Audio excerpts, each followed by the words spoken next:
YouTube, here you go. I set up the LCD screen, the 4 temperature sensors. This time it's not analog sensor, it's a digital sensor. I cannot simulate these on Tinkercad because it's limited simulation. And then the LED is representing the different components of my system. There are 7 LEDs. The 3 of them are for either I have two-way valve, one three-way valve. So 3 of them represent valves that open and close. 2 of them represent the pumps. One is a pump that pumps from the solar collector. The other one is a pump for the boiler, the hot water boiler. And then 2 of them represent contacts, dry contacts, a boiler dry contact, and heat pump dry contact. So see I showing that the system is calling either for the heat pump to come on, or the system is calling or for the boiler to come on. When the solar collector pump comes on, I know that the system is calling for the solar collector to come on. I don't need dry contact for that. So this eventually I'm gonna have to put it on a strip pad to solder it. Today I'm gonna be testing my code and going through different scenarios for the probe, right? The temperature sensor probe. One of them is going about 120 feet. The rest they're gonna be in a distance of 10 feet. Okay. Now, there was a comment made on my YouTube channel, and anytime there's a comment, it excites me. I always say thank you so much. Someone commented that what I'm doing is complicated. Yes, it is complicated, and I don't really need to do some complicated stuff. Someone suggested that I could put a battery for my solar panels that are outside. So, and spend money on a battery storage, and then that way I can collect energy. But I live in Canada. I don't know how it is in the US. In Canada, it could get up to -40 sometimes. I had a boiler, so the city inspector that comes and inspect, believe it or not, what I do, I have to pass inspection from the city. They don't care about my system here. What they care about is that I have a guaranteed BTU heater for the winter, like a guaranteed heater that meets the heating requirement of the house. This house needs around 40,000 BTU per hour. There are electric elements in each tanks. These are not barely gonna meet that. So in a really, really bad day, I have to have that. So that has to be included in the equation. Then the heat pump outside, I have to have a heat pump if I want for 2 reasons: air conditioning and cheaper heating. When cheaper heating before I turn that on as an option. So this only comes on at around -10. Until then, the heat pump is my main heat source. Now, the heat collector outside, which I can show you, that one is an option when the sun is available, right? So I'm not really making anything complicated.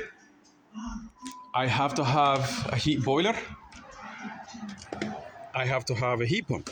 So heat pump provides me AC and a cheaper heating when it's not too cold, and a heat pump is when extremely cold. That is an addition It's for majority of the year. So that piece there, it's going to be heat collector. I still have to put evacuated tube there, about 32 in each side, about 62 evacuated tube. That will provide around 2.5 kilowatts of energy at any given time when the heat is hitting on it. So that provides me heat that's for free, basically. So that's what I added there. So the tools I have downstairs, it's not an option, I have to have it. So why go with that as opposed to the solar panel? Now look at the solar panel. The solar panel that you see, there are 16 solar panels. They are only producing 5 kilowatts of energy. This one supposed to produce both of them together, 5 kilowatts of energy. So that much space is producing 5 kilowatts of energy. That space is providing 5 kilowatts of energy, so that you can see the comparison, how much space that takes. And the solar collector, believe it or not, is much cheaper. The solar panel is more expensive, way more expensive. Now, why did I have the solar panel?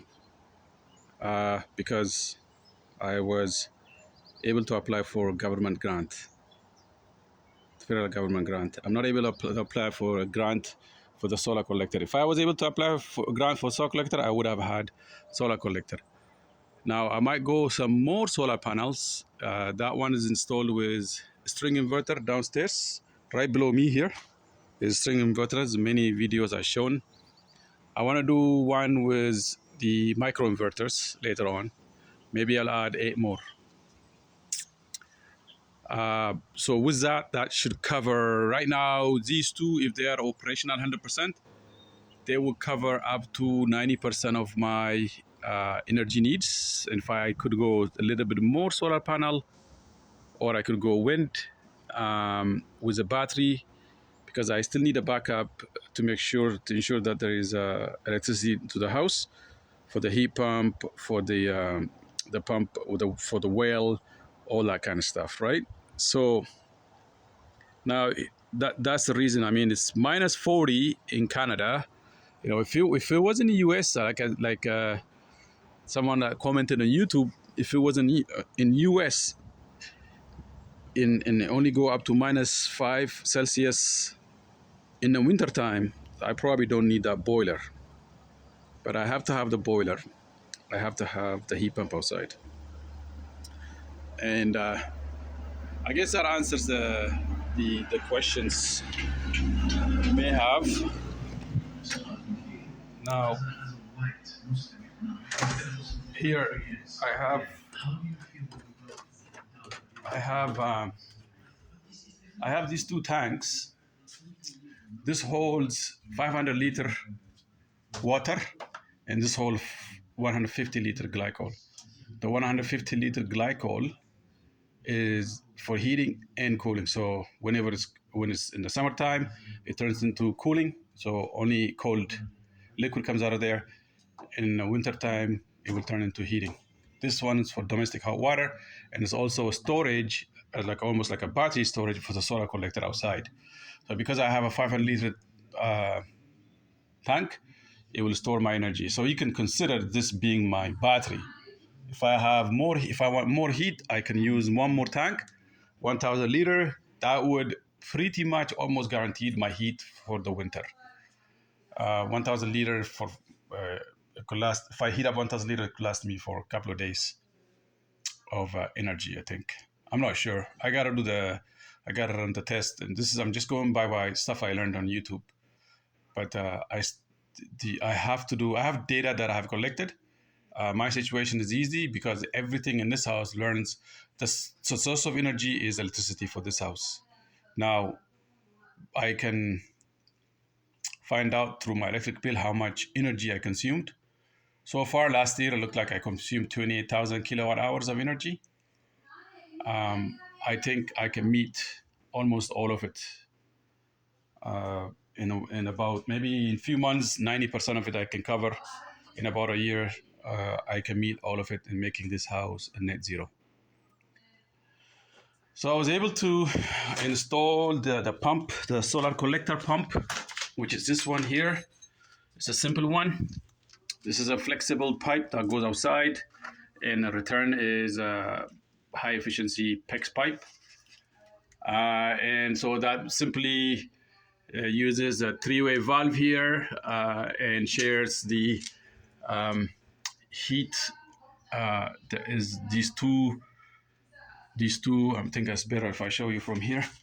There's a coil here, heat coil inside. This is the return. This is the supply, and the coil is inside this tank, and is sharing it between heat pump and the solar collector. So when the solar collector is available, it's heated by the solar collector. When it's not, it's heated by the heat pump outside. So that's what this takes care of. That three-way valve takes care of that here. The heat pump is by itself heating the hot water tank, and then it will circulate using the pump, that pump, whenever this calls for heat. This is only in the winter time that system comes on. Okay, so I'm gonna go ahead and test my Arduino Mega, and I'll keep in touch. Thank you.